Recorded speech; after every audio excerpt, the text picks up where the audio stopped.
बच्चों, I am Rashmi your maths teacher. तो इस वीक हमारा टारगेट है एपी कंप्लीट करने का। तो ये पूरा वीक में आपको एनसीईआरटी बुक कंप्लीट करना है और उसके अलावा जो मैं एक क्वेश्चन करा रही हूँ जो कि लास्ट ईयर्स में आए हुए एनसीईआरटी एग्जाम्पलर को भी हम यहाँ पे कवर करेंगे।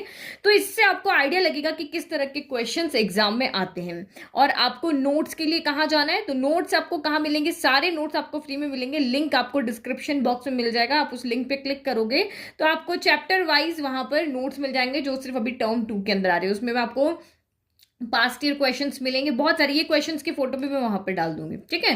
तो यहाँ पे सॉल्व करो। तो फर्स्ट आप यहाँ देखो, टॉपिक मैंने लिया है nth term of an arithmetic progression. तो nth टर्म फाइंड कर, देखो इसमें बच्चे बहुत कंफ्यूज होते हैं कौन सा फॉर्मूला कहाँ पे लगाना है। तो टॉपिक वाइज यहाँ पर है। तो nth टर्म पूछा, तो nth टर्म फाइंड करने का फॉर्मूला, एक ही फॉर्मूला आपको याद रखना है, A N equal to A plus N minus one into D. तो इस एक फॉर्मूले से आपको चार चीज पूछ सकते हैं। आपको कहेंगे इस एपी की 11th टर्म फाइंड करो, nth टर्म फाइंड करो, तो इसका मतलब हमें ए एन फाइंड करना है। जब भी कोई पर्टिकुलर टर्म फाइंड करने के लिए कहे तो ए एन फाइंड करना है। ए का मतलब यहाँ पे क्या होता है, जो भी सीक्वेंस आपको यहाँ पे दिया हुआ, ए मतलब होता है उसका फर्स्ट टर्म। ए को हम यहाँ पे क्या कहते हैं, फर्स्ट टर्म। और डी का मतलब होता है कॉमन डिफरेंस।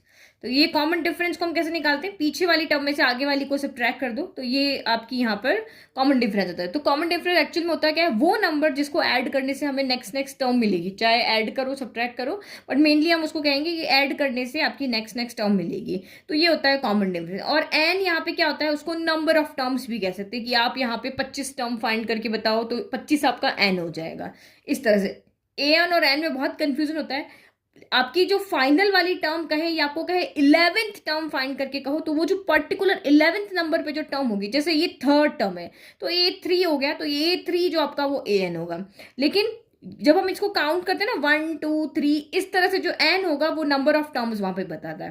तो N का मतलब क्या हो गया, नंबर ऑफ टर्म्स, यानी उसमें कितनी टर्म है। और AN आपका होता है nth टर्म, यानी कि उस पर्टिकुलर पे कौन सी टर्म है। जैसे आपको यहां पर कहा 11th term of the AP, अब आपको कहा 11th टर्म फाइंड करके बताओ, यानी 11 आपका यहाँ पर क्या हो गया, एन होगा। यानी आपको कह रहा पहली दूसरी तीसरी चौथी करके आप 11वें नंबर पे कौन सी टर्म आएगी ये बताओ। तो हमें इसके अंदर इन चार में से कोई तीन वैल्यू गिवन होती है और आपको एक फाइंड करना होता है। चार है ना, एक ये है, ए है, ए है, एन है और डी है, तो तीन की वैल्यू गिवन होगी और चौथी हमें फाइंड करनी होती है। तो क्वेश्चन देख के पहचानना होता है कि वो तीन कौन सी वैल्यू हमें गिवन है। तो एन आपको गिवन हो गया। अब ए, तो ये आपकी ये सीक्वेंस है, इसमें फर्स्ट टर्म आपकी यहाँ पर ए हो गई। एन आपका हो गया। डी, डी हम यहाँ पे निकाल सकते हैं, ये फर्स्ट टर्म होती है, सेकंड है, ये थर्ड है, ऐसे चलता जाएगा। तो जो डी होता है वो हमारा A2 माइनस A1 करो या A3 माइनस A2 करो, बड़े में से छोटे को सब्ट्रैक्ट करना है। तो A2 माइनस A1 यानी कि माइनस का 1/2, फॉर्मूले का माइनस, और ये -3 हो गया।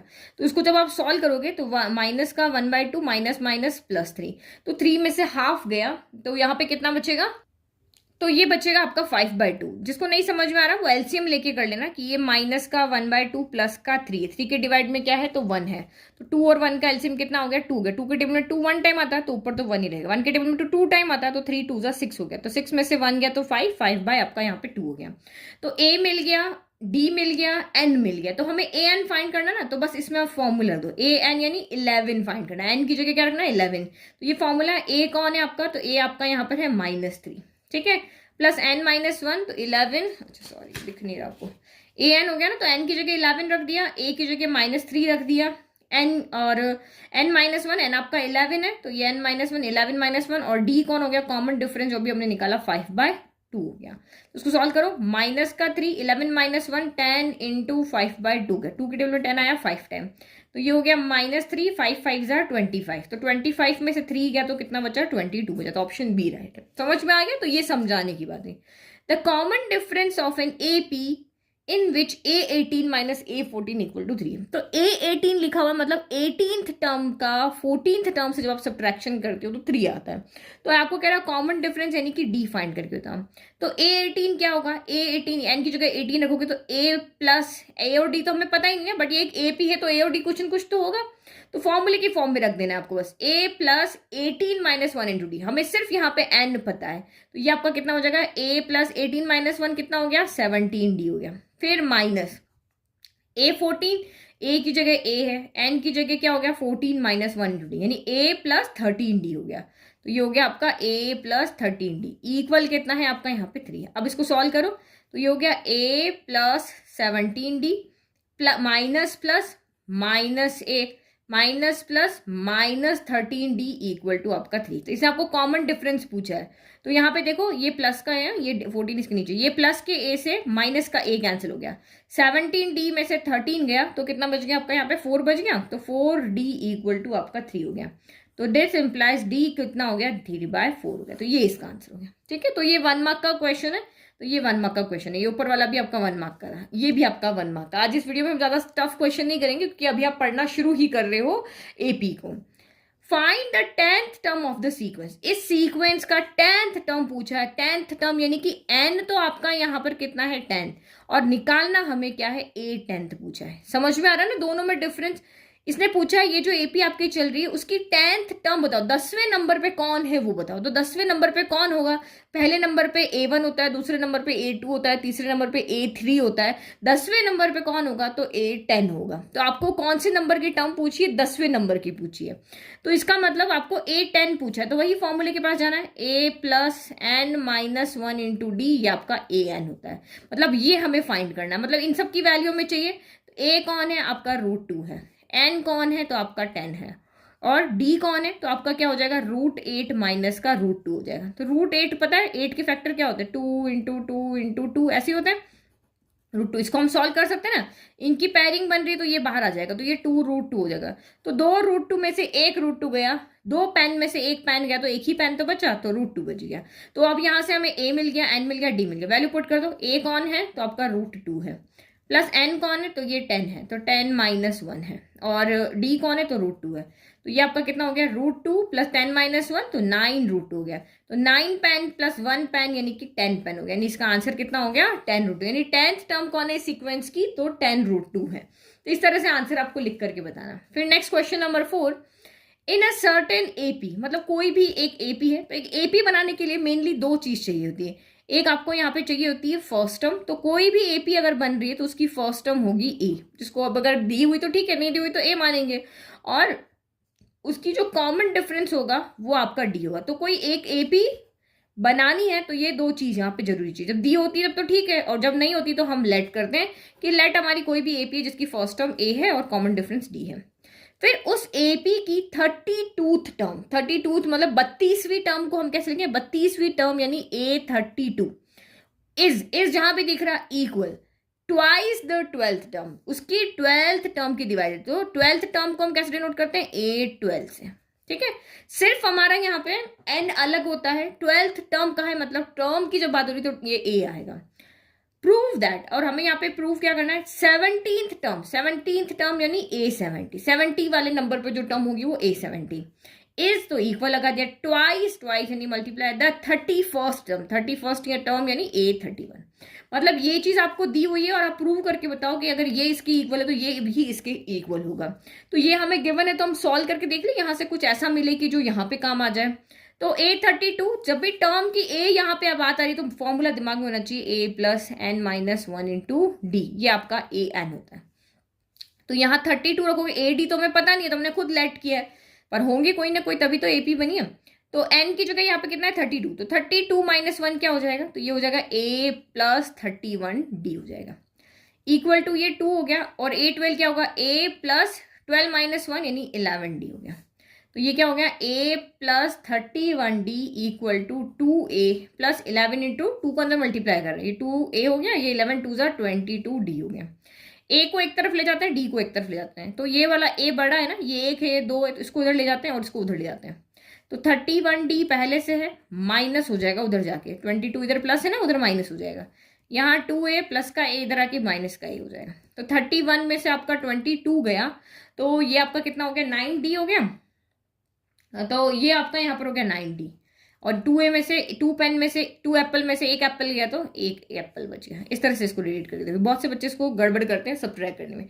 तो ये कुछ नहीं निकला, a और d में एक रिलेशन निकला है कि a 1 है तो d उसका 9 टाइम्स है, जो हम यहाँ पे यूज करेंगे। देखो अब ये आपको प्रूफ दैट जब भी है ना तो लेफ्ट हैंड साइड को अलग सॉल्व करो, तो लेफ्ट हैंड साइड हमारी क्या आएगी a70 है, a70 तो कुछ नहीं सॉल्व होगा, a प्लस 70 माइनस 1 तो ये हो गया 69d हो गया, मतलब लेफ्ट हमने जब सॉल्व किया a प्लस 69d आ रहा है। और A31 कितना आएगा, तो ये A प्लस 31 में से एक गया तो ये 30D आ जाएगा।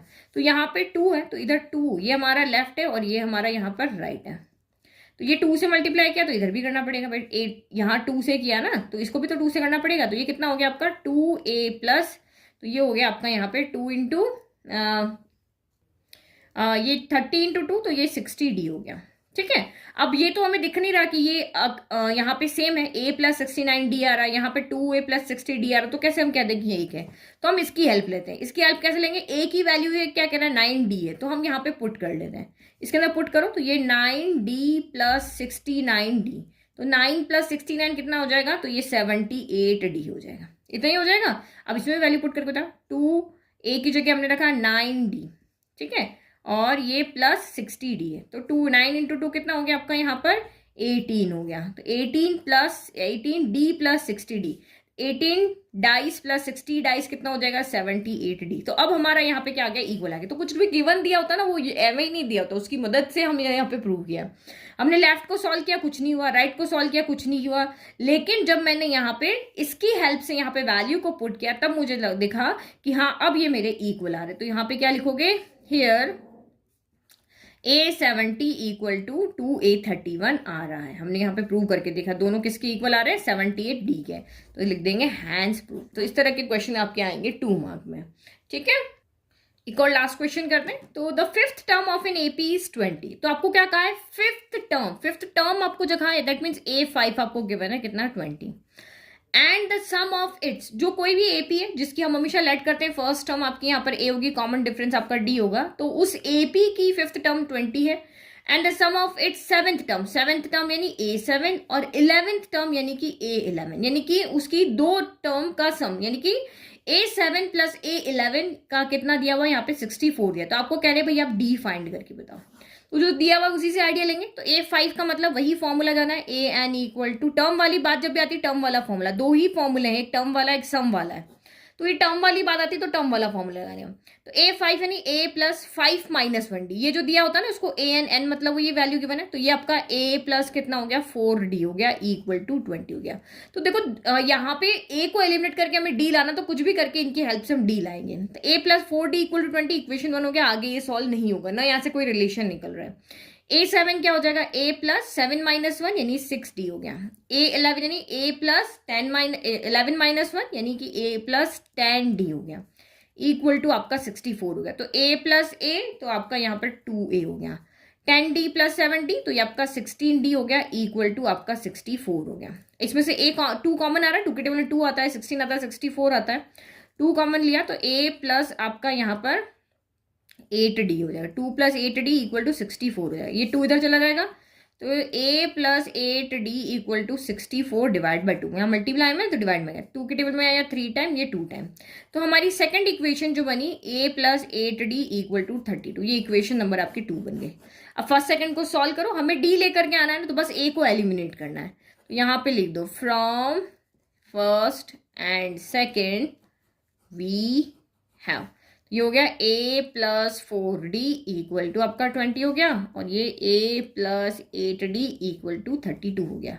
तो A को एलिमिनेट करना ना, तो यहाँ प्लस है तो ये हो नहीं रहा ना एलिमिनेट, या यहाँ पे तो ऐड हो रहा है ना, प्लस प्लस तो प्लस होता है, एक माइनस चाहिए होता है ना करने के लिए, सब्ट्रैक्ट करने के लिए एक साइन आपके उल्टे साइन होना चाहिए, एक प्लस है दूसरा माइनस होना चाहिए, तो नहीं है ना, तो हम कर सकते हैं इसको, पूरी इक्वेशन के साइन आप चेंज कर सकते, जो सारी प्लस में ना सारी माइनस में कर दी। अब प्लस माइनस 0 हो गया, अब प्लस माइनस माइनस 8 में से 4 गया तो 4 बच गया, यहाँ D बच गया, साइन नेगेटिव आएगा, जो बड़ा है उसकी चलेगी। घर में भी ऐसे ही होता है ना, 32 में से 20 गया तो 12 बचा, यहाँ पे भी जो बड़ा है उसकी चलेगी। तो D कितना आ गया, माइनस का 12 और माइनस का 4 यहाँ आ जाएगा, तो 4 से 4 कैंसिल हो गया, 4 के टेबल में 12 कितनी बार आया 3 टाइम, तो दिस एम्प्लाइज D आपने यहाँ पर कैलकुलेट कर लिया 3। तो ये 2-3 मार्क के क्वेश्चन थे जो आज मैंने सॉल्व करे। आज से ही आप चैप्टर पढ़ना स्टार्ट करो तो इतने टफ क्वेश्चन नहीं लिए, तो ये छोटे 1-2 मार्क के क्वेश्चन आज मैंने आपको करवाए, और आई होप आपको बहुत अच्छे से समझ में भी आ गए। ठीक है, तो अभी कल और ईजी करेंगे, उसके बाद थोड़े टफ क्वेश्चन 4 मार्क्स के क्वेश्चन हम देखेंगे। Thank you.